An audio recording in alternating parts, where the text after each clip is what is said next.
Detained in Iran, a mother of one accused of trying to undermine a government.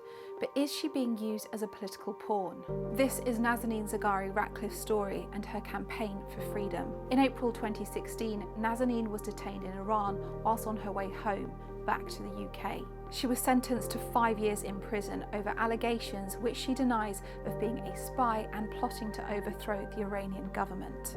So who is Nazanin Zaghari-Ratcliffe?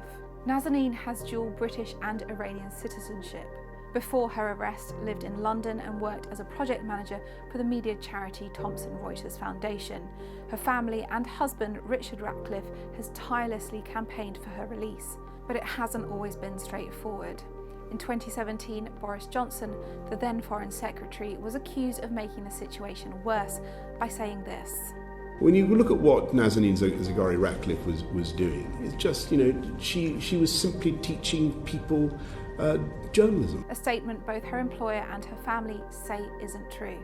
They say back in 2016, when Nazanin was on holiday, she was in Iran visiting her parents with her young daughter, Gabriella. Johnson's comments were then cited by the Iranian government as proof she was engaged in propaganda against the regime. Boris Johnson has since apologised for his statement, and the UK government has called for her immediate release, saying her incarceration has been unjustified and unacceptable. Is Nazanin being held hostage? Yes, if you ask her family and many of those campaigning for her freedom. They claim she is being held in order to force the UK into settling a £400 million dispute with Iran.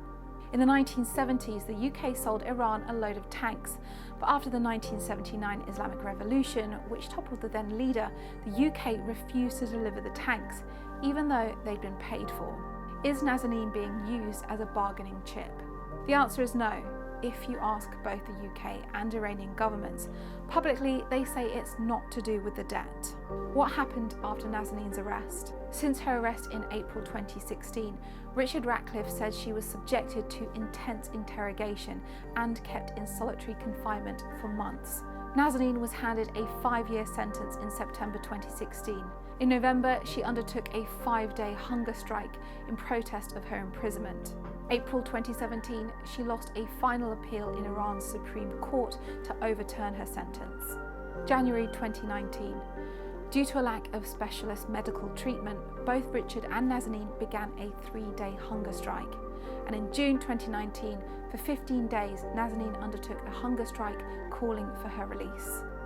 In March 2020, because of the coronavirus outbreak in Iran, Nazanin has been given temporary leave from prison and has been living at her parents' house. What is happening with Nazanin's case now?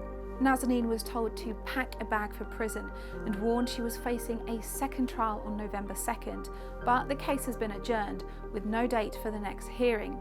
Nazanin says she has been told she won't be released until the payment of the debt. However, the UK government says Iran must release Nazanin and all British nationals being held arbitrarily, and they need to be released unconditionally. So for the time being, Nazanin is back living at her parents' house, still in limbo.